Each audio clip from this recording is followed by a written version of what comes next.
Hello. Today I would like to share some thought on financial system, a tale of two swans. This is based on my remarks at the CIIA family in China at its symposium or seminar on March 6, 2021. Let me start with the outline of my talk. First thing I would like to say is that COVID-19 is a black swan. You remember the global financial crisis of 2008-2009 was also a black swan. Former Fed Chairman Alan Greenspan said that it is a once in 100 years tsunami. And that shows how rare it was and how big the impact was. And that's what a black swan is. The second thing is a climate change, which is a green swan. This is named by the BIS book, and green swan can be considered as a climate black swan.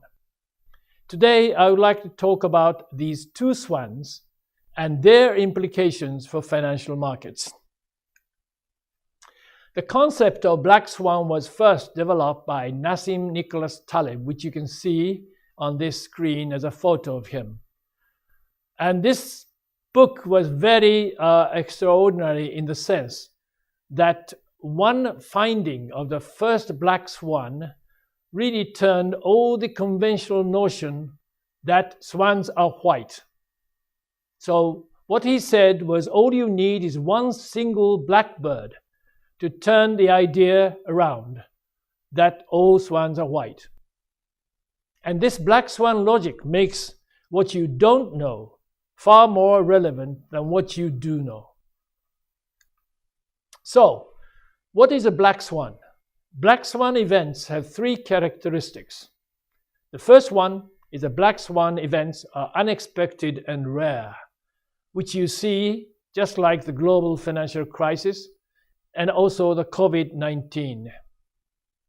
The second, their impacts are wide-ranging or extreme.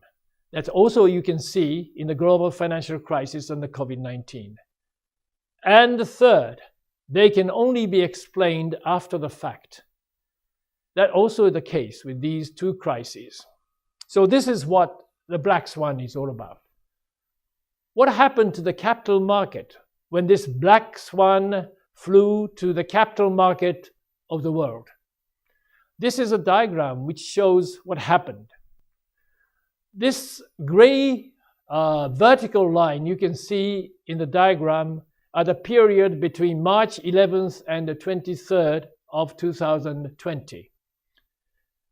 If you remember, March 11th, WHO announced that COVID-19 is a pandemic, and this triggered the big, large fall in the stock prices all over the world, which you can see on the left-hand diagram of S&P 500, Euro Statistics 50, and the Shanghai Composite Index. And all these three equally dropped very large amount around the period of March 11th and thereafter. On the right-hand sort of line, which you can see on the left-hand diagram, is the coronavirus number of patients or number of people infected. And the China is the black or velvet line you can see, which stabilized after March. On the other hand, the rest of the world is increasing. But thanks to the effort of the central bank and the treasury and all the policy makers, as you can see in the diagram on the left-hand side, stock price recovered in a relatively short period. Almost like in July or June period, they came back to the original level that before the COVID-19 really hit the market. On the right-hand side is the bond market. And you can see both investment grade and high yield bond spreads have been shot up very sharply around March 11th. But as well, the same way as in the stock market, it fell down gradually and almost sort of came back to the original level as before. So thanks to the policymakers' effort, the capital market went through a very heavy volatility, but it came down more to the original level before the COVID-19. What about the banking system in the next diagram? As you can see on the further right-hand side of the diagram is the recent period when the COVID-19 hit the market or the banking system. The red line shows the real GDP growth rate, which dropped sharply in the 2020. On the other hand, if you look at the lending, domestic and overseas by banking system, which was shown by the blue and yellow line, held up fairly well over this period.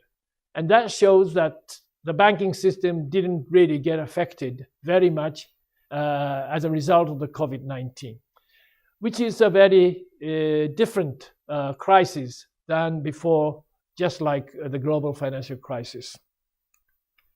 So what happened in capital markets in March 2020? There are two things which are noted. One is a dash for cash. It's just like a bank run that investors move their money out before others do. And that creates a very large volatility in the stock market.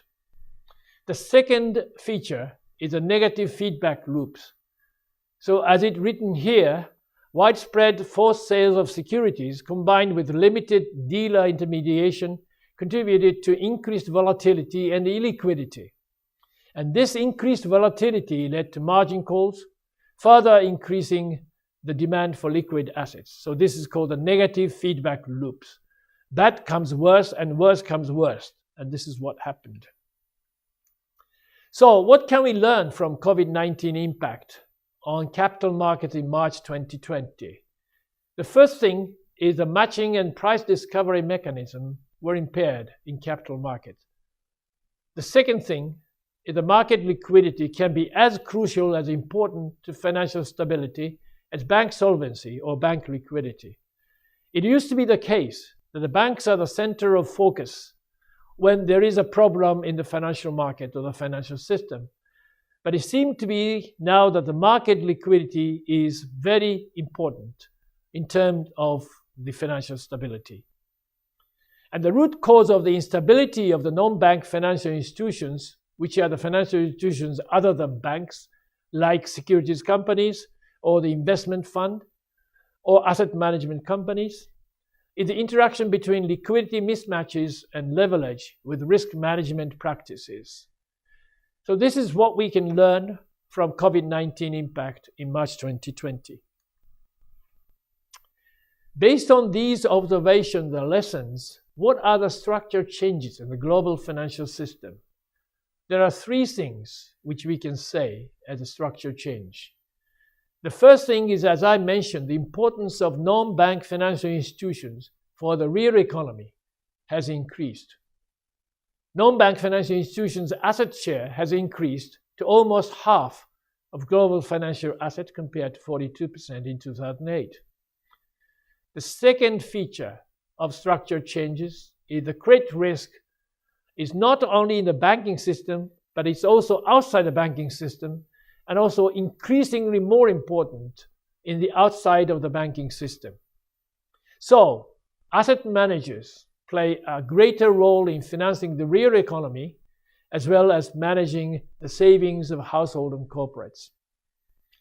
The third feature of structural changes is the intermediation in the financial system has become more dependent on liquidity.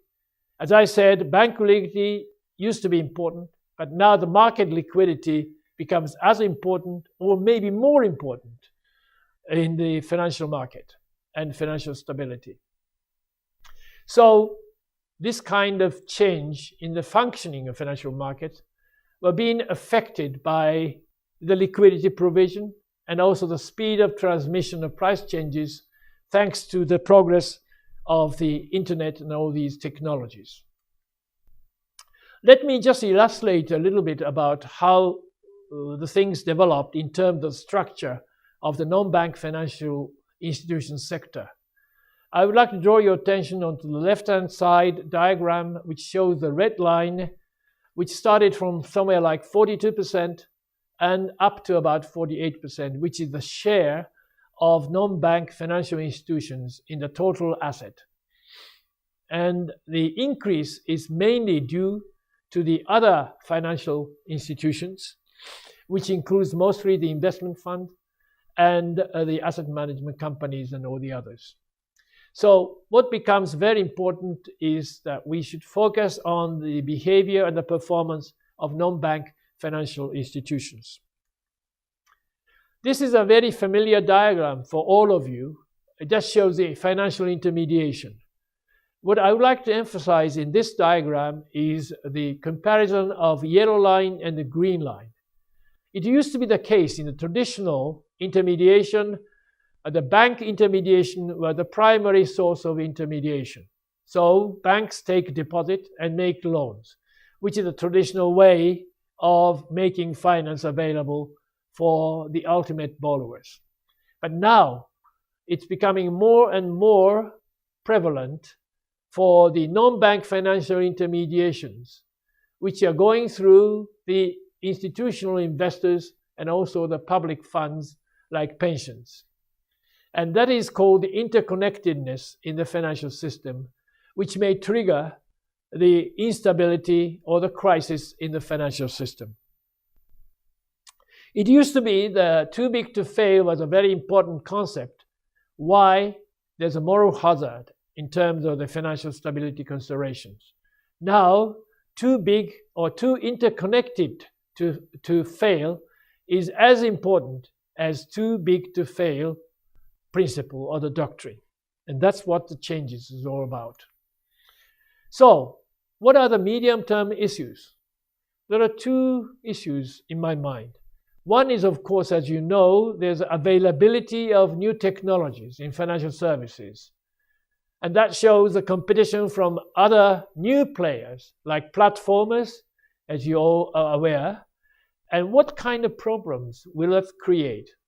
That will create another new types of risks, probably for consumer protection, market integrity, and operational resilience. And this is what we have to focus in terms of the intensified use of new technologies in financial services. The second thing is the impact of climate risk on financial stability. And particularly, all the countries are now talking about 2050, which is a carbon-free society to be created, and everyone is making effort. But this period, from now to 2050, is a time of transition, which entails some risk, and how you're going to move from here to there may create a kind of risk in the process. And that we have to focus, I think. And this is what about the green swan or the climate change black swan, which I talked about at the beginning. This growing awareness of the financial risks was first started in 2015 when the Paris Agreement on the emission-free was agreed.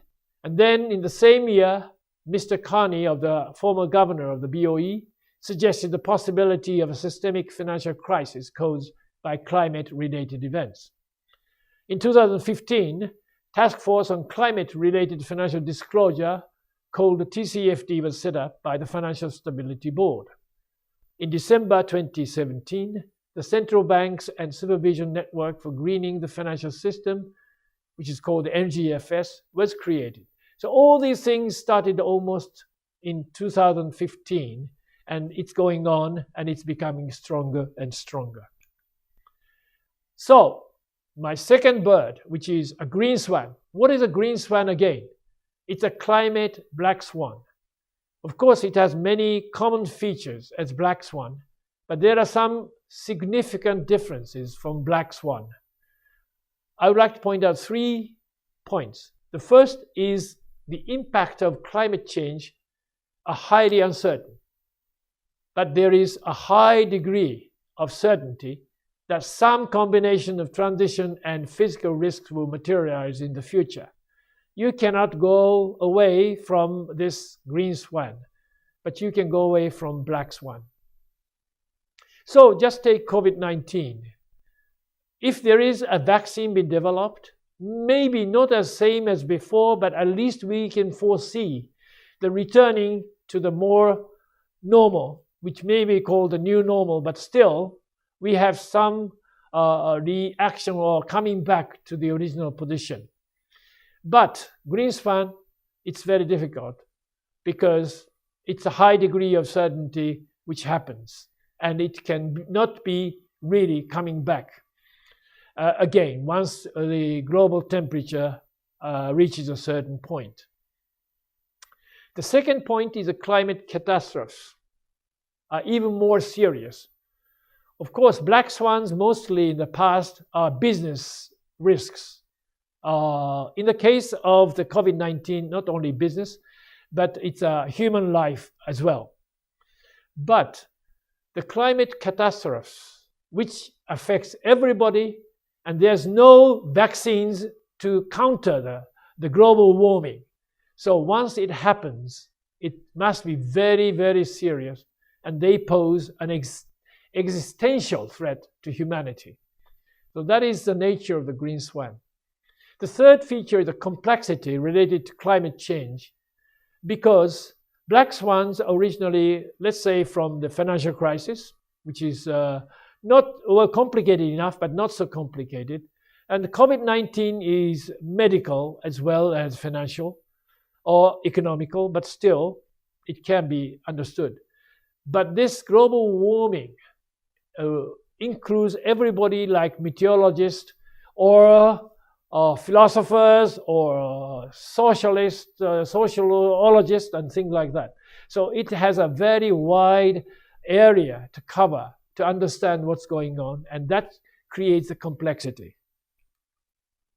So let me show you quickly this typology of swans, similarity and differences. And let me quickly go through. The predictability is different between white swans, which is the usual swans, and black swans and green swans. Basically, white swans are normal distribution, which is just a bell shape. But on the other hand, the black swan or the green swans, it's a tail risks. So that means it's not fat sort of curve, not really the symmetrical is the nature. And one other thing about the black swan is it can explain after it happened, but green swan's case, very difficult to understand even after the things happened. Main explanation is usually the white swans statisticians and economists can explain. But for the case of black swans and green swans, you need more people. In the case of black swans, financial analysts and risk managers are included. And green swans, you need scientists as well. So as you can see, it shows the impact is bigger as a result of this. Many explanations are necessary the same way. So white swans, low or moderate impact, but black swans and green swans are very, very big, massive and direct impact in both cases. But as I said, black swan is possible to correct later about the damage, but green swans, it's very difficult. Irreversibility of damage is a feature of the green swan. So, which comes to the policy recommendations. White swans usually risk models are fine, but black swans, we need to reconceptualize approach to risk. But for green swans, we shouldn't reach the point where we can never return. So we need to act now. Immediate action is necessary, and coordination under radical uncertainty is called for. So what are the channels and spillovers? So on the left-hand side of the diagram, it says the transition risk and physical risk. Transition means from here to 2050, let's say. What kind of policies and what things can be done between now and 2050 is a transition risk. Physical risk is basically like weather, bad weather, or warming of the weather, and all these kind of physical risks are on the left-hand side. And then it will affect the government, it will affect the household, it will affect the corporations, and which will translate it into the various risks like credit risk, market risk, liquidity risk, insurance risk, and operational risk. The main point is that these risks, once they are materialized, they may feed back to each agent, like government and household and corporations. So this has a kind of negative feedback loop in its own, and that is the things that we have to be careful in understanding this spillover effect of the transition and physical risks. So what kind of thing we can learn about this kind of risks that we may face in the future? And there are two things that I would like to say. One thing is the traditional approach is not working well. What is the traditional approach? Traditional approach is based on historical data. We just look at the past, and then they assume that the shocks are normally distributed. But as I said, shocks are not normally distributed in the case of the black swans or the green swans. So extrapolating the past trend can only lead to mispricing of climate-related risks. So traditional approaches does not work. We need forward-looking, scenario-based methodologies. So, because climate-related risks typically fit fat tail distributions and conceptually very difficult to numerize and things like that. And the second thing is it's characterized by deep uncertainty. So we need something new in order to understand the green swan phenomenon. Now, at this point, for the rest of my talk, I would like to draw your attention to 2 points that investment analysts should be aware of from my viewpoint. One is the long-termism, and the other one is the disclosure. First, I would like to talk about long-termism. Of course, you know that long-termism is important, that everybody says. But investors nowadays must integrate sustainability factors into their own portfolio management. That everybody says, but do they really integrate? And that's the problem I see. And one way of having long-termism in your mindset is accepting potentially lower financial returns in the short run to ameliorate long-term social and environmental results, which can promote long-termism in the financial sector. Easy said, difficult to do. Now, I have some tentative theories of myself, which is a very simple one, but I would like to share it with you. You can see in this diagram, on the left-hand side, it's two-dimensional diagrams, return and risk, which is basically on the basis of modern portfolio theory. So the investment performance or investment decision is explained by return and risk combination. You can take CAPM, for example. This is based basically on this framework. On the other hand, now we are facing that sustainability is important. It's not only just its impact on return or risk, but in its own, it is important that we have to think about sustainability as also an objective. We can call it the third axis. That's the reason why I drew a picture on the right-hand side, the three-dimensional, that's sustainability, return, and risk. But nobody really cultivated or developed a theory about this three-dimensional portfolio theory. So that's one of the challenges that we have to face. The second point about logical or theory is that the corporate values are created by 6 types of capitals. One is the manufacturing capital, human capital, financial, intellectual, social, and natural. As you can see, in the old days, the corporate values are mainly created by the production function, just as been shown, like here. Y is being created by K and L, which is a manufacturing capital and human capital. As the time goes by, now the financial capital becomes important. So we have to study corporate finance as well in order to understand how the corporate values are created. And then move on, we need to consider intellectual capital. Just like intellectual property becomes a very important thing in the world. So this is from tangible assets to intangible assets. Financial reporting to non-financial reporting. And these are the kind of things that we are facing now. And now for the future sustainability of the third axis, we have to consider social capital and natural capital, which are also the very important ingredients of creating corporate values. And this is what we need to understand now, but it's very difficult to have the theoretical understanding of how these capitals are interact in order to create corporate values. The third point is a micro and macro sustainability. As everyone knows, a company is a going concern, and that means they go on forever. And as a natural extension of that going concern concept, sustainability on a company level is taken for granted. Nobody doubts about the importance of sustainability on a company level. But what we face now is the externalities, which is the outside of a company.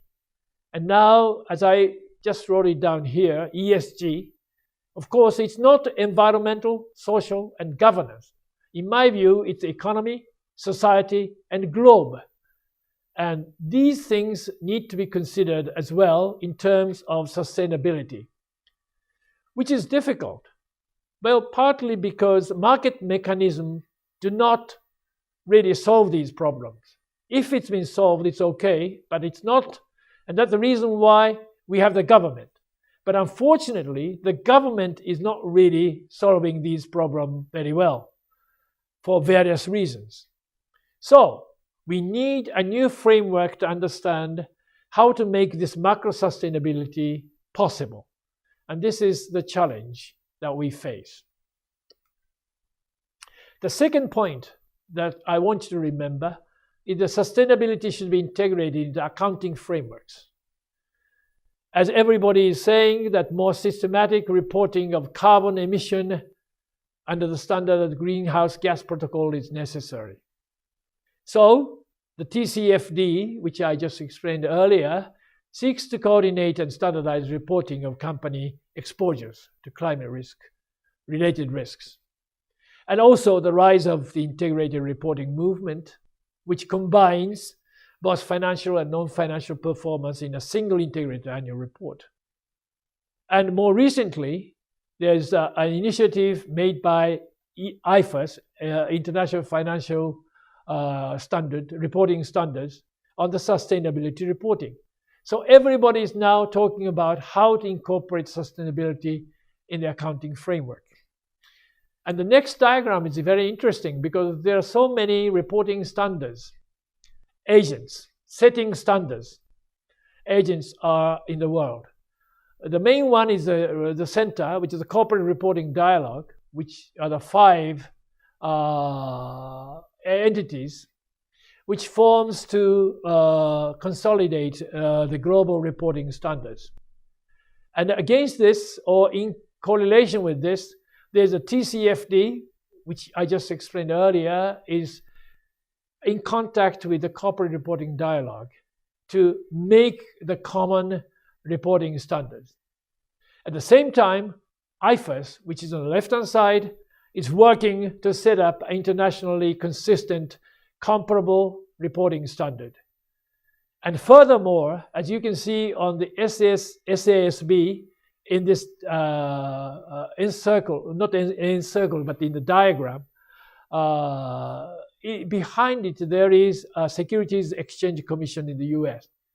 So it seems to be that it becomes not political per se, but all kinds of reporting standards are now competing to set up the internationally consistent, comparable reporting standards.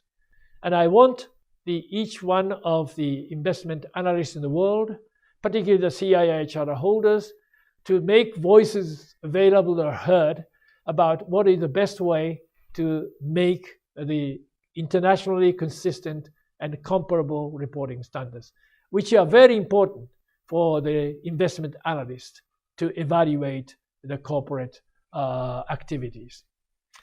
So, summing up, very simple messages from me. We need new methodologies. Easy to say, difficult to do. Sustainability is an important concept. It's not just for creating new instruments or something to make more money. It's something on its own is important, which is a different stage that we are in terms of the climate change and these very serious problems that I just explained. And then analytical works need innovation. So all the people who are involved in the investment analyst activities need innovation, need new rigor, new energy to create something to evaluate the corporate values. So I would say, welcome to the brave new world, which you may look forward to. Thank you very much for your attention.